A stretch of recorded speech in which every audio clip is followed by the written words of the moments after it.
Are we live? Cool. But first, for anyone who has a drink, a toast to the last Carolina Con as we know it. Cheers. Yeah. So this is our talk on drilling deeper with Veil's PowerTools. It's kind of just going over the framework and some of the new additions and how we use it in engagements. So as you already heard, I'm 6Dub. I go by Justin Warner. I pen tester red team or adaptive threats division, do a lot of reverse engineering, kind of keeping up with what the bad guys are doing, come from a little bit of a defensive background, and try to apply that knowledge onto the offensive side to give people like real world assessments and make them work for their money, kind of learn some tactics. Developer on the Veil framework pretty recently, and specifically on the PowerTools side, diving into the PowerShell and PowerShell capabilities offensively. Again, I know, thanks to the great introduction, I'm Will Harmjoy. I won't repeat all this stuff, but I was here last year. Christopher Trunzer, one of the other main developers of the Veil framework. We talked on AV Evasion with the Veil framework. We had a great time. Chris is very sad, but he can't be there this year. He's out in engagement. He sends his regards. So hopefully we've got another cool talk lined up for you guys. So some of the things we're going to be going over, basically highlighting the different features that are currently there, as well as some of the new features. And we're going to end this talk basically going through like a real world scenario that you would walk through entirely using our framework in PowerShell offensively. Hopefully tying together some of the things you might have seen, like, a lot of people might have heard of PowerView specifically or one-off features.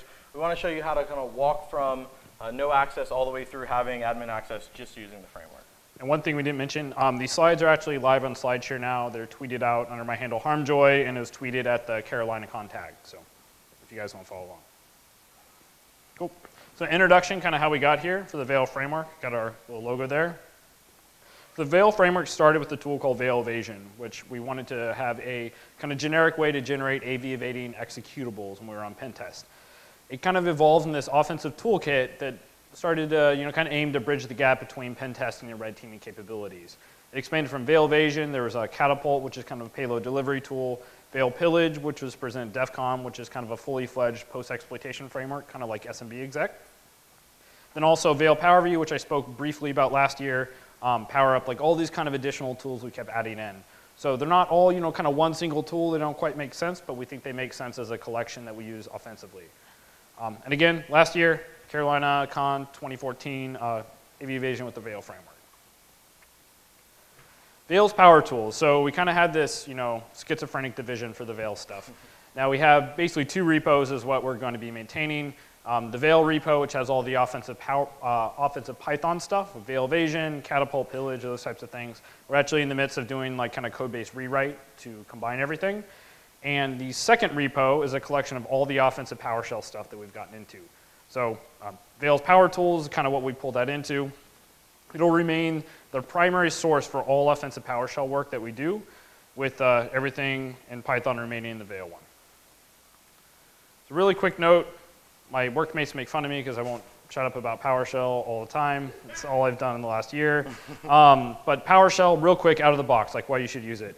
It provides full .NET access, application whitelisting, and AV evasion kind of bypass natively, direct access to the Windows 32 API, which we'll go over.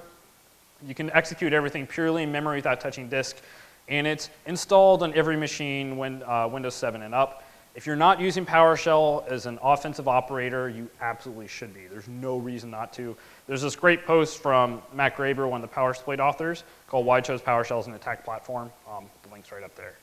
Also, bad guys are using it. This little PowerLix malware, Deep Panda. Bad guys and red teams are using PowerShell. There's not a reason not to. If you want to do a pen test or a red team and simulate real adversaries, you need to step up your tradecraft with this stuff. And Matt Graber's little tweet saying, my offensive PowerShell awareness campaign can wind down now. It would seem that the criminals and state-sponsored actors have it from here. Yeah, there's been a major uptick in the last year or so. It's really kind of exploded. Mandy and AmirKhan actually had a really cool talk on kind of triage and incident response against offensive PowerShell attacks. And also, had to put this quote in, PowerShell is basically Microsoft's post-exploitation language. It's one of my favorite quotes ever from ObscureSec, another one of the PowerSploit authors, so I had to get that guy in there. So PowerView, this is kind of one of the first tools introduced into the Veil framework that was PowerShell based. It started, I actually think I spoke on this a couple slides last year if you guys saw that talk, but It started with, the original motivation for it was we had a client that blocked all net.exe commands. So, we hit a box, we start trying to do our normal lateral movement and post-exploitation, and we're like, what the hell? Like, we can't do our normal, we can't even see who is in the domain and that kind of stuff. So I went back on the weekend and I rage coded a bunch of stuff up in PowerShell to do full replacements for net.exe. So it really kind of emerged as this DS query kind of on steroids.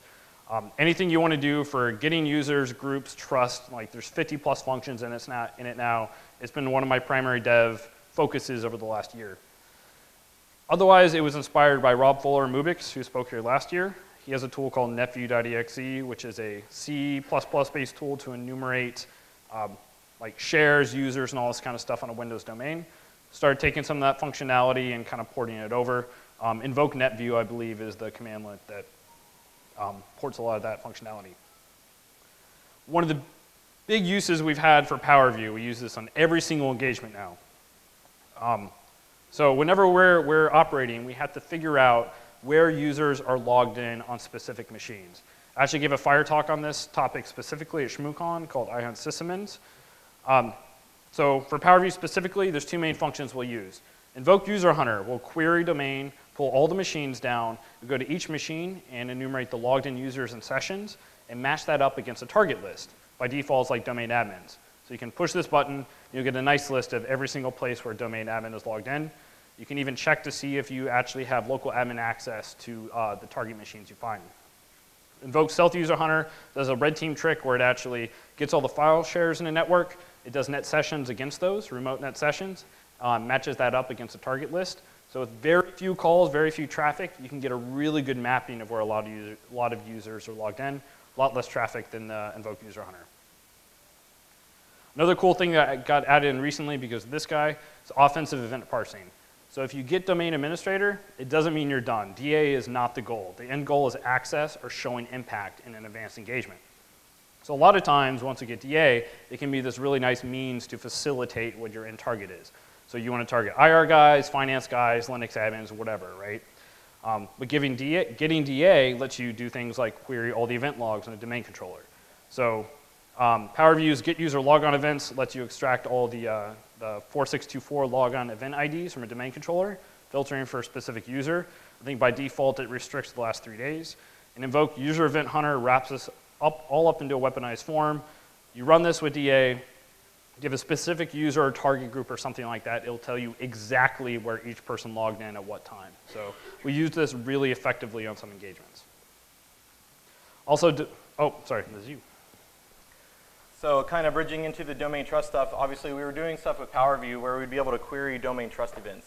And so PowerView using getNet domain trust and getNet forest domains, we were able to kind of map out a network in order to, we can get all the domains and then the domains they're trusted with, and then we go to those domain controllers that they're trusted with and we do the same query, effectively spidering domains looking at the different trusts. When I came onto the project, the way we were visualizing this was like raw CSV output. But we run this in a 200,000 endpoint network, and some of our customers, like spread internationally, you get this, hundreds of thousands of line CSV, and it just wasn't very useful. And so I wrote a quick little script that allowed us to, in Python, import all this data and actually graph it in a nodal analysis kind of format. So kind of taking some data analysis or big data techniques and applying it to the enumeration stuff we were doing. And what that resulted in was this pretty little graph. And so you could actually, kind of drop into a customer environment, map all domain trust, and then spit it out to a pretty picture so you can say, I would like to go here since it's at the center of 100 plus domain trust events, and likely would be able to crawl across those domains. The colors all here have a different meaning depending on the specific domain trust, and obviously there's different ways to graph it. Yeah, this is a pretty complex topic.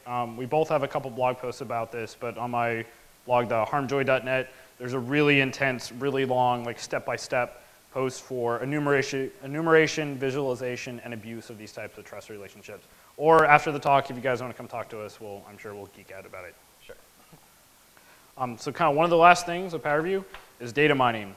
One of the really common methods of access we've gotten lately are insecured Windows file shares.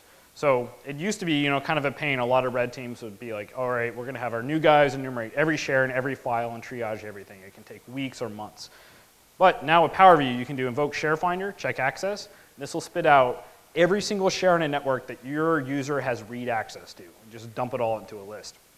Taking it one step further, you can do invoke file finder. This will do kind of an equivalent of a dir/s recursive listing, but it filters for file names with specific wildcard terms. So things like password, config, admin, things like that. So you can run this in every single share that you have access to, an entire Windows network. It'll dump out a CSV file telling you these are all the interesting files that you should go check out. You can also sort them by like last access time and creation time and stuff to triage what you actually want to go after. Cool. So PowerUp. Automated Windows privilege escalation. We got our little Mario guy there.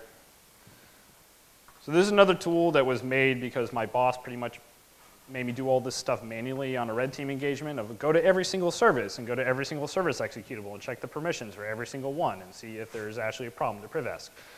So we had to privesc on this particular engagement. Kernel exploits wouldn't work. Fell back to doing it manually. The stuff that took like a day and a half for me to do, like there's no reason this can't be done in PowerShell and done significantly easier, more quickly. Then later on, started porting in more stuff from, there's a great Encyclopedia Privesc article out there. Real quick, I'm going to go over a couple of the common Privesc vectors. Windows services, this is really kind of old school. People used to abuse like the vulnerable service permissions themselves. What's much more common to us are the permissions for the executable associated with the service. So if it's not installed to C program files or C Windows, it's installed to like C custom service, whatever. Those permissions aren't locked down by default from all users. So if you can overwrite that executable, restart the service, either through the service control manager or rebooting the box, then you can privesc. And there's, the get service perms and get service exe perms in PowerUp. For DL hijacking, this is another super, super common method. So many programs and services will search for multiple locations for DLLs that they need to load for proper execution. The very end of this search will be the path variable in Windows. So the end result is, if there's a folder in your Windows system path, so like C Python 2.7, C Perl, C, totally not Lotus Notes, I promise that doesn't happen. You can escalate on a Windows machine 100% of the time, at least for Windows 7. I'm pretty sure there's a couple methods for Windows 8 as well.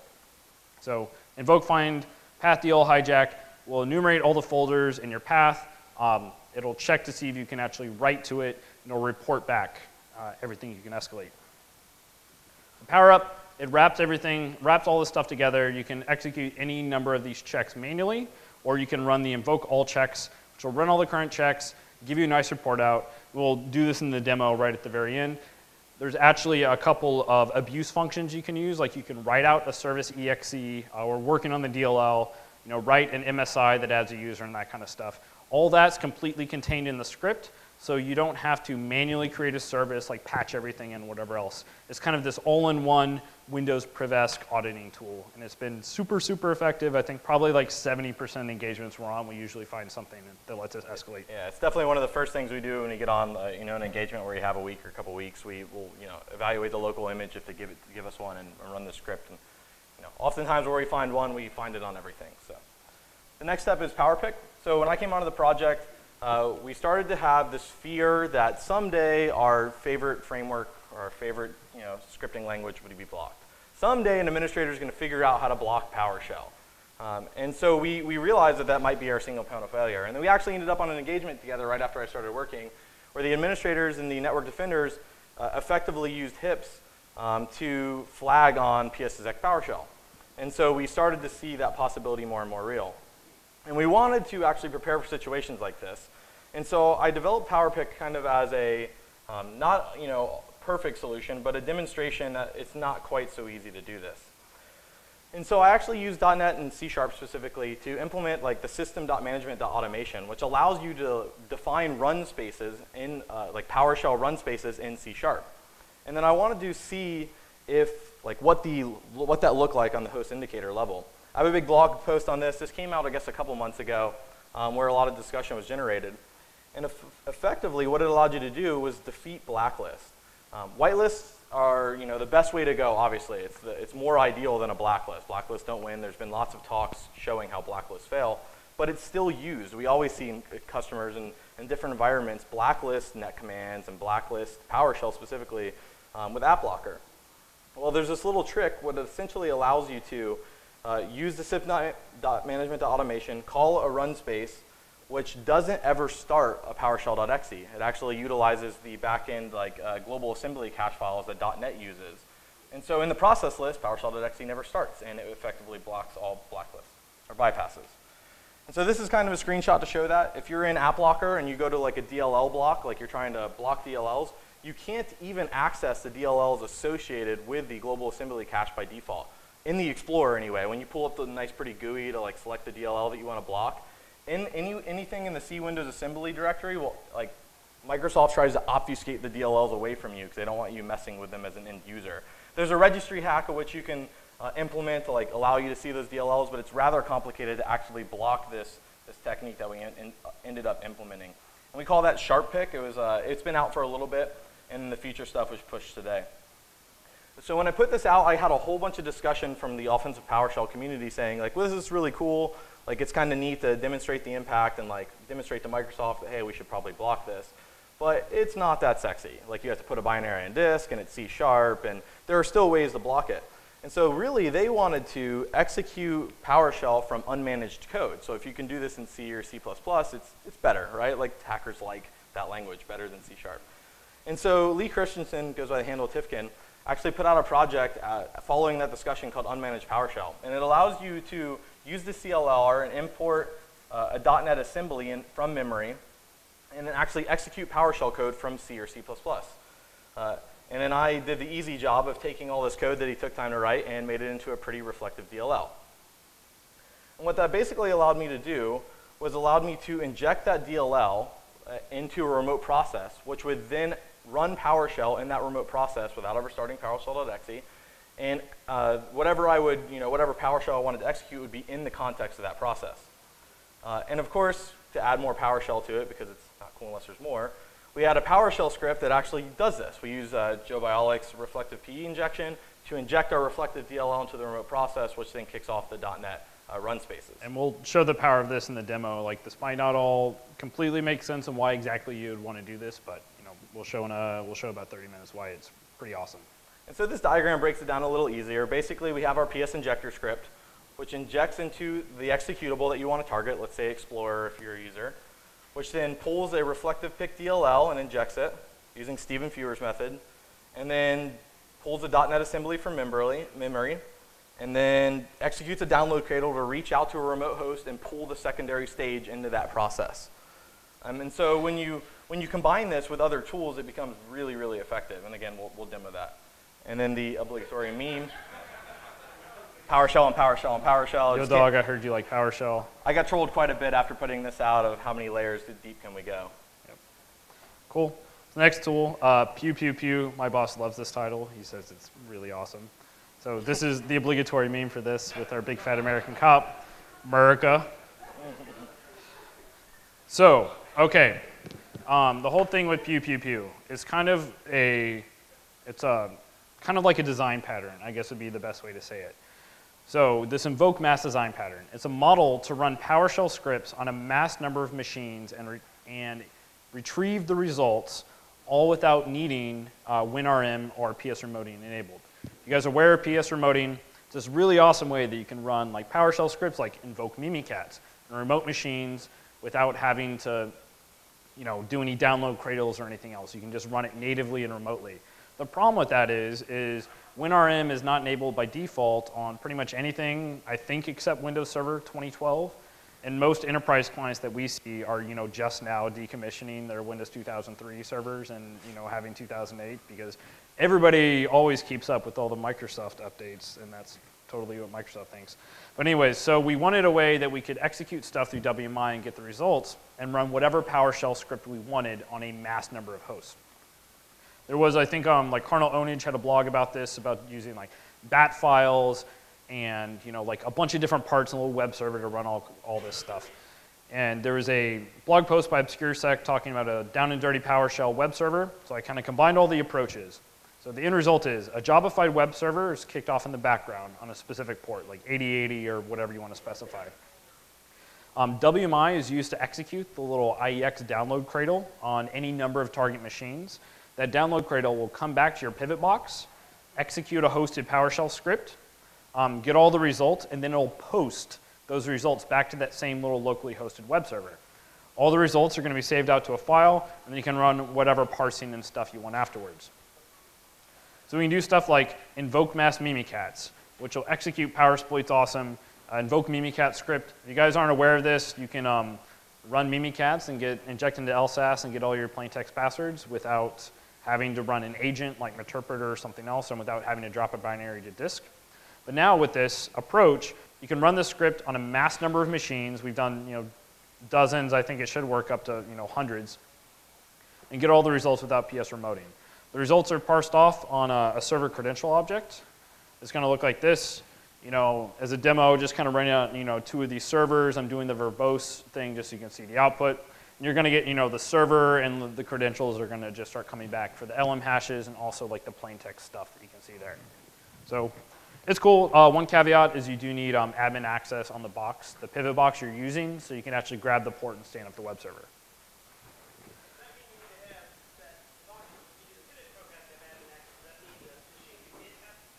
Yeah, I mean, you have to have, the scenario is you escalate to local admin, you see some kind of, local admin reuse, or you grab, like a desktop admin or server admin token. This is a way that you can, triage very quickly a large number of machines in the domain and get all the plain text passwords back. But potentially whatever script you're kicking over to the remote host, it's dependent on that. And so if you're not doing Mimikatz, but you're doing like a simple download cradle or just, writing out a file, you potentially don't need admin on those hosts. It's dependent on that situation. Yeah, no problem. So one step further, Microsoft has this other awesome gift for us called the Microsoft Search Indexing Service. So we talked about, kind of that file finder and doing essentially the equivalent of a dir/s and grepping for specific names. Well, my boss, I sent that to my boss. I'm like, this is awesome. And his response was, well, come back to me when you can actually search inside the files. And I was like, God, whatever. So Microsoft does this for you on Windows 7 workstations, right? The little search indexer where you go up and you search for stuff. So if you have admin access to a bunch of machines, you can run invoke mass search. It'll run a PowerShell script on any arbitrary number of machines, query the search indexer for any terms you want, password, specific search terms or something, and post all the results back. The really cool thing is there's this little field called auto summary, which will give you the snippet of text that it flagged on, like that block of like 2 paragraphs of text. So you don't even have to download the file from the remote machine. You can just run this on, a crap load of, server admin machines or, desktop admin machines for specific things like passwords or, like sensitive, project terms or something like that, and get all this result data back without actually having to download the files. I think this is pretty cool. I don't know, most people don't think, people haven't really grabbed onto it yet, but whatever. And then this is the newest addition. It was just pushed out to the GitHub this morning. When I came onto the project, basically I had identified all this stuff. I'm like, man, this project's really strong. Where the hell am I going to contribute here? I'm a new guy in the team, new guy in the project. And I kind of identified that the one last area that we hadn't touched, and likely because it's kind of been talked about heavily in other projects, was the idea of backdoors. Oftentimes we'd be in an engagement and we do all these crazy PowerShell capabilities and offensive stuff, and we never deploy a tool, and then we get to the point of where we want to maintain access on a host, and it's like, well, I guess I got to push out an agent, or I guess I just got to use this asynchronous agent and keep it running at all times. And when you end up with a couple hundred hosts in a network, keeping all these asynchronous agents straight becomes kind of insane.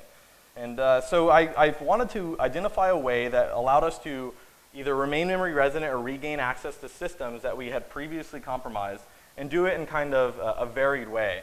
We say this offense in depth, buzzword bingo here. We want to have multiple techniques in the network. We don't want to ever have a single point of failure. People have heard of the defense in depth of don't have one piece be the single point of failure. We like to think offense in depth is don't have a single point of failure in your attack chain. If one piece, your one tool fails, your one binary fails, you don't want your whole op to be completely finished. And so since I was learning PowerShell, I thought, why not do it again in PowerShell so I could be part of the PowerTools project. Yeah, we should have said the drinking game is if we say power or PowerShell, then everybody has to drink. So you'll probably be wasted by the end of this talk, but have fun. And basically what I did with this project is my goal was to automate a bunch of non-persistent backdoors, meaning not reboot persistent, that you could put down on a host to regain access should you come back.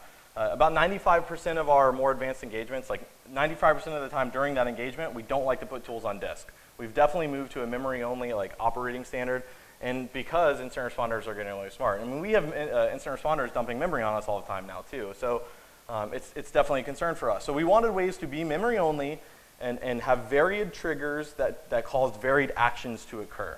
And so we actually broke out like backdoor to be like trigger versus action and actually varied both of them in the environment. And so we're going to talk about some of the cool ones and some of the ones we thought would be most applicable or most usable across engagements. And so this idea actually started really early on before I was ever a civilian or ever in the private industry. And actually it came from the Wipe the Drive talk by Mark Baggett and Jake Williams. Both of those guys, actually I left out Baggett. He'll make me drink a beer later, I'm sure. And so we actually use in this backdoor, we use get when event in PowerShell to constantly monitor the Windows event logs. And we do so in a way that we monitor only the event logs that we checked since the previous time we checked. And so it's not so intensive on the system, it's fairly smooth. And what we look for is failed logon events, assuming that they're turned on in auditing, that have a certain trigger username.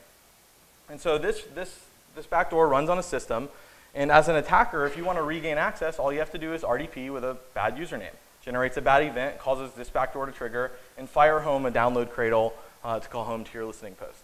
And so it's kind of a neat technique that incident responders often don't catch.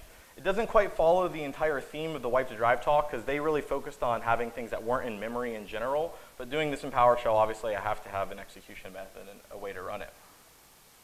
And so the next one was the port knock backdoor. So I got the event logs, I'm like, this is really cool, all right, what else can I do? I wanted a way to actually use a network triggering scenario, or a way to cause your backdoor to call home, but without being identified in TCP view. Specifically for incident response systems, we constantly, like, the first thing to do if they know a red team's on the network is like protect their own system. They don't want us coming to get them.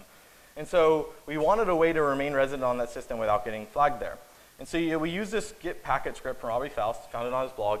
He was using basically PowerShell to do a sniffer.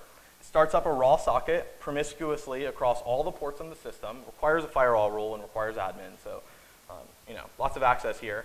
And then I took that sniffer and I looked at every data packet of every packet hitting the system and looked for a magic trigger value. So basically some value that the hacker defines is a way to trigger the backdoor. When I see that trigger value, I call home using PowerShell. And so this allows you to use UDP, TCP, or ICMP to trigger a system. So it's a much more flexible network way to have your backdoor call home. Yeah, send one ping to an admin system that you want to regain access on. You can get a download trigger back or install an agent or do whatever you want. And in TCP view, they don't see like a bound to port, something really obvious that flashes red. They might see like because it's a raw socket, they might be something bound to like localhost or doesn't stick out, it blends in with the noise.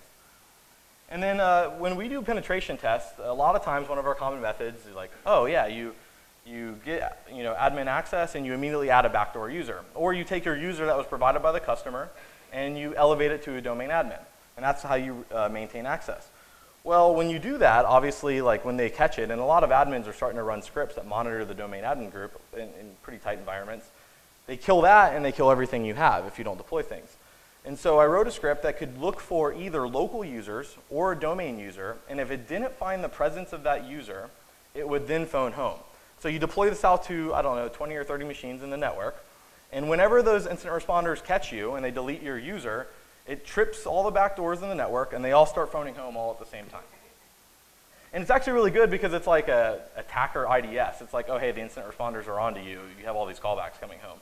We really like it. It's a way to help us work in penetration tests where this is a common technique. I still want to have the callback or the trigger for one of these be re-add the user that they just deleted. So every 10 seconds they try to delete the user, it's magically re-added to the domain. We haven't gotten to do that yet. I still want to, maybe someday when we're messing with some IR guys, we might do that. Typically on a real engagement, we're trying to vary this tactic. So like, the thing that we're executing as the action is significantly different than the thing that we were using as the backdoor in the first place. We don't want to stick out, but to be trolly, it would be kind of entertaining to do that sometime and watch them wonder from a remote machine, we're running this on 20 systems, how the user was being added. So the next one we call the resolver backdoor. And this is a little stealthier in really tight network situations. We have a couple customers that have really good network monitoring, full take packet capture on all their boundaries and all in between enclaves. And this is what we use in that case. Basically, you provided a DNS hostname, blog.attacker.com, and you give it an IP address that it should be set to. And this thing will, on a certain interval, do just a simple NS lookup or a resolve of that A record. And when it'll look for the IP address, if it matches the value that you defined, it does nothing. It just remains dormant. If it changes to a different IP address, then it will actually cause PowerShell to call home to that IP address. And so it's basically using DNS as a trigger to signify that you're ready for all your callbacks to come home. And obviously, right now, this is kind of proof of concept in that our callbacks are all HTTP or HTTPS. We have DNS text callbacks, those are a little flaky. But in the future, with different actions, you could essentially make DNS your only real network signature here to catch. And it's dependent on whatever you set your A record request to be, and et cetera, whatever you're resolving to. So like I said, all of these backdoors are non-persistent. We typically don't find the need to do persistence when you have a couple hundred hosts in the network. Usually one of them stays up overnight. Not all of them are shutting down overall. And we can maintain access as we need. But if you're into that persistence thing and you really like it, we like to do schedule tasks. It's a really easy thing that blends for most part.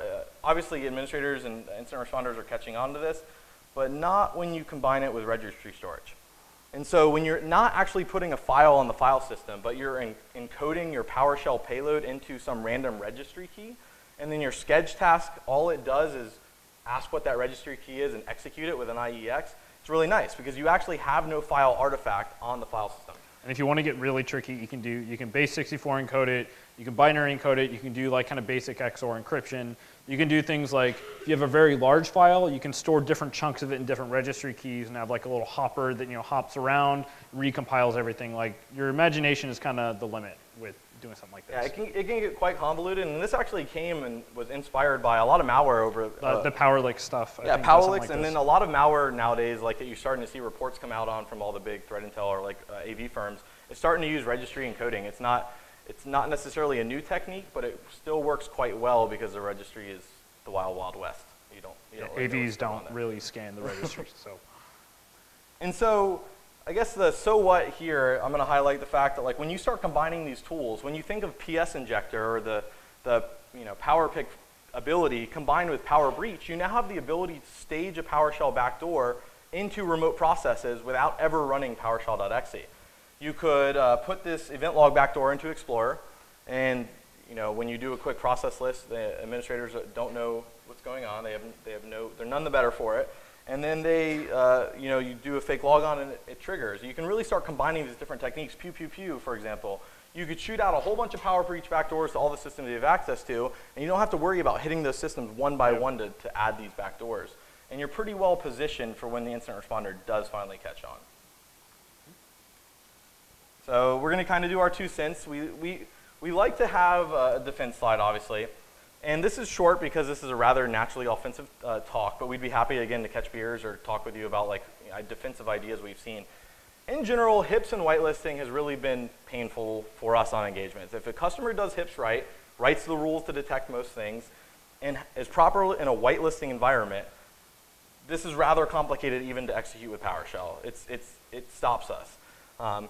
With that being said, there needs to be a better way to restrict PowerShell to certain users, specifically not just PowerShell.exe or some single thing, but the entire use of the assemblies, the framework, and interacting with these different run spaces. We don't really like the fact that in generic it's kind of a puzzle to figure out how to do this in an enterprise environment. And so this is that's what we're trying to push by doing a lot of these capabilities, is to inspire that difference. And if you guys know techniques to block this stuff, we would love to see them, because most of the people we ask. The number one thing, if we ask, they say, block PowerShell and app blocker. But again, we went really fast over this stuff. But the key with the automation DLL is that PowerShell is essentially a wrapper for .NET. So even if you enroll PowerShell.exe into app blocker, you don't stop the ability to run PowerShell code. That was kind of the big point of all the PowerPick stuff. The automation DLL on the back end and the automation.NET DLL is actually what runs all those components. So if you can load up that DLL into another process, whether through a C# binary or with the PS inject stuff, then you're not actually stopping everything. And then we like to say another defense slide is like, obviously, it says it perfectly. PowerShell is raw code in memory. It's ASCII. And so if you import a script in PowerShell and you dump the memory space of that process, you have the raw script. So there's nothing magic going on here. It actually makes it really good for a red team environment where you're trying to train incident responders, because it's not so magic that it's impossible to discover what's going on. but it's magic enough to make them work for it and actually do memory incident response, which is what we're trying to push our customers on these engagements to do. Take that next step and just don't run FLS or log the timeline on me. Like, actually take the time to analyze memory, figure out what's going on, and implement signatures based on that memory sample. There's no reversing with any kind of like this PowerShell stuff. If they dump the memory space, you can get everything that was run. So again, really cool kind of little training component. Might make it bad on a real world hacking engagement, but makes it real good for red teams. Cool. So we're going to step into a couple different demos. We might start with just the demo for the individual tools. You want to start with that? Do we have enough time? Yeah, we probably have enough time. PowerBreach one? Sure. Okay. And so we're going to start with PowerBreach, and we're going to demo 3 of the different backdoors. We talked about all 3 of them. Basically, we're going to show here that I have my Kali system, I have Apache started, and I have a PowerShell script that basically pops a message box, and it's encoded in base64 on my web server, so it's available remotely. Sorry, super small text. The first one we're going to do is the event log backdoor. So you can see here I started the event log backdoor looking for the username of hacker. And so I'm going to pop a little RDesktop on my Kali machine, and we're going to wait for the event log backdoor to trigger. It actually sleeps for a certain amount of time so it doesn't overtax the system or it's not too noisy. Obviously, if you watch Procmon or something, you're going to see events occurring. So we didn't want to do it like every second. And whenever it sees the actual event occur, you're going to see it trip off a whole bunch of verbose information because I'm running it in a window with verbose. And then you're going to see it call home, and you should see a message box pop up. So that's backdoor number 1. Backdoor number 2. We're going to do the dead user backdoor. So this backdoor is essentially, again, looking for the presence of a user, and if it doesn't exist, it's going to die. I didn't have the user in place to start to show you that the backdoor, in fact, works. We're going to come to another prompt. We're going to add the user. Bad Frank. He's really, really bad. He's my manager. And then we're going to actually start the backdoor up again, and you're going to see that it sits because the user's there. So now we're going to simulate the network defender blocking that user or deleting that user off. It could be either the local system or the domain controller. We have functions for both. There's a flag in the dead user backdoor that specify domain. And whenever the poll interval happens, you're going to see another message box pop. Now, the message box isn't what you would do on engagement, right? That doesn't make any sense. Like popping calc. You might, yeah, it's like popping calc in an exploit. You might use it to, I don't know, DOS the system. Or you might use it to, in a real engagement, you might use it to call home to pick up a secondary Metasploit payload and inject a interpreter using like invoke shellcode or something.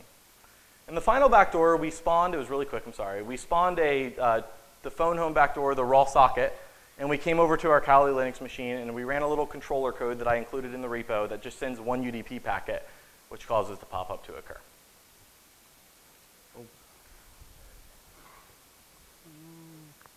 All right, so I'm going to attempt the live now. Yeah, so pray to the demo gods that we have there. Let's see if this actually works. There's about 15 moving parts to this, so. We have a video if it fails. Yeah, if we mess up, we've learned. Okay. And so we're going to start by basically showing who you are as a user, and we're going to show you that he's not part of the local administrators group. So we're starting from a non-privileged context on a local system. Not there. Yep. Yay. We're going to do PowerShell. We're going to launch into PowerShell, our favorite attacker environment. And we're going to execute what we call the download cradle. It's basically a method of executing code that comes from a download. Oh. So we're simulating if we had, like our attack toolkit already kind of loaded up on an external jump server. And again, we're not using an agent on here. We're doing everything natively from Windows. So right now, there's several tools that I had in a PowerShell script that are all loaded up now into this one system. So we're going to do invoke all checks from PowerUp, which will basically look at all the different methods of privilege escalation. You'll see a couple hit here, specifically the service user add and the path DLL hijack. The service exe is much easier to exploit, and you don't have to do any rebooting or anything. So we're going to just demo that one real quick. So we're going to invoke service add, which exploits that privilege escalation vulnerability. Service add, sorry. Demo gods, demo gods, demo gods. Yeah. Username, Tev. So this will actually create a service executable, a hot patch of service executable. This is the vulnerable service itself, not the exe. Cool. So added the user to the local administrators group via that exploit. And so now, you should see we're a local admin. Yay. Privesk. So the next step. going to run as an admin, get an admin prompt on the system, bypass UAC and all that. X. So we're going to execute our download cradle again in this new session to re-get our toolkit back into memory as an admin context.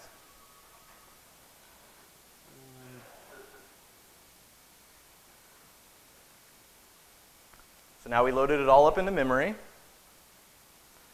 And we're going to find all workstations on the local network that where our current user has local admin access.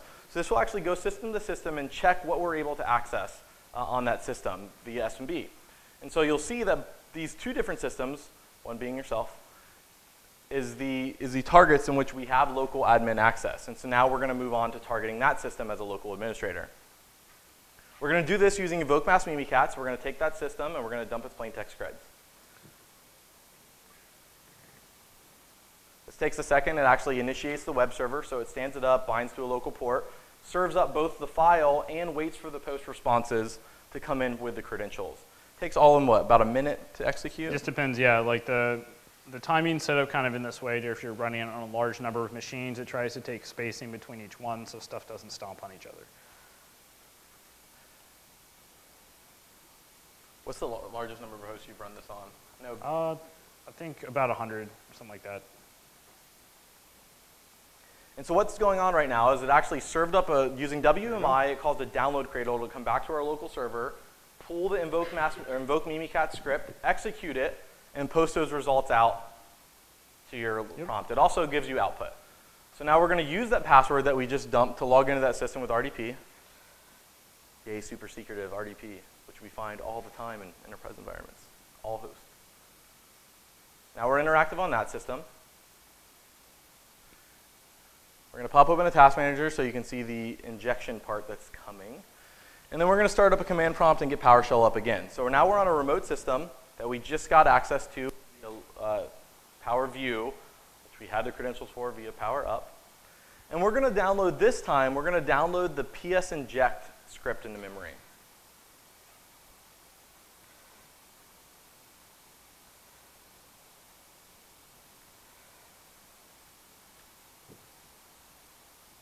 Work. There we go.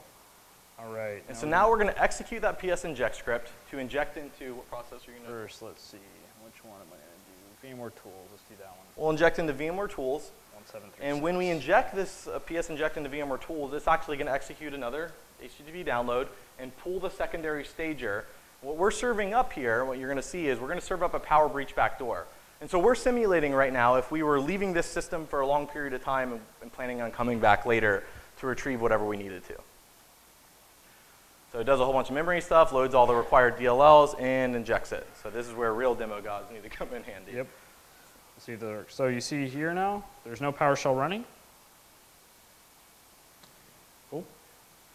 Then we are going to, we'll show here what's actually going to be running. So this is a script that we actually served up. Yep. So it's PowerBreach with just a single command at the end to actually run the specific module that you wanted to run.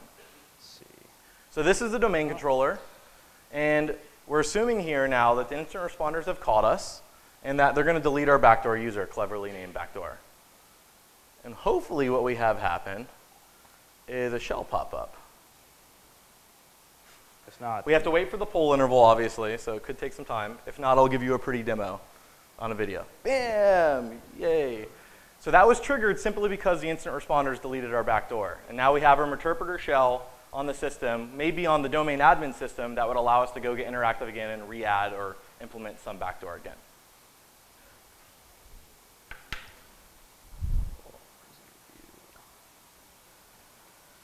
And so here's our contact info. We're super open to chatting on all of this stuff. We like community participation. It's all on GitHub as of today. And so if people have ideas for cool modules or cool actions, definitely go check it out and submit pull requests. We'd love for people to help out. Or if you just have questions about how to use it, you're on an operation, you're on an engagement, and you're like, man, I'm 10 feet deep in this network and I'm trying to use your tool and it's not working, please reach out. We sit on IRC and the Vail channel as well as Armitage. And we're pretty reachable. And we'll be in the hallway for a little bit right after this in case people want to talk offline.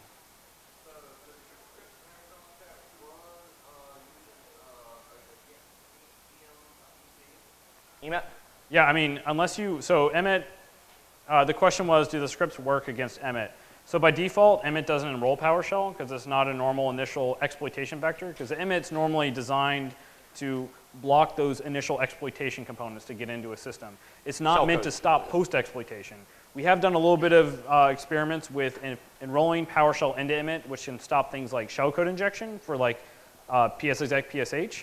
But for all these kind of actions, it's not injecting shellcode, so those ROP chain components aren't going to like come into it. There's no memory corruption. There's not that kind of injection. So as far as we know, we haven't done extensive testing, but I don't think this should be stopped against Emmet.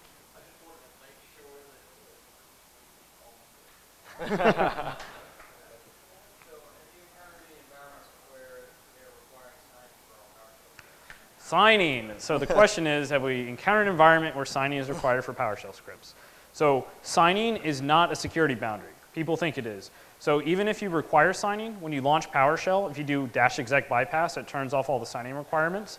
And actually here, we don't even care about doing exec bypass, because if you do that little, that only matters if you're loading PS1 scripts off the machine, like, you know, into the process. So if you do that little IEX download cradle from a different location, execution policy doesn't come into play in any way whatsoever. So, and thank you, Microsoft, for doing something like execution policy and then doing a flag that says turn off execution policy. That totally makes sense. I mean, people get confused because a lot of admins think I'm secure because I have signing. It's absolutely not a security boundary in any way whatsoever. In its current implementation. Yeah. Maybe Magic PowerShell 8 or something will actually do it correctly. But cool. Any other questions? No? Cool. Yeah, find us after if you want to grab a beer or chat on stuff. Thank you. Cool.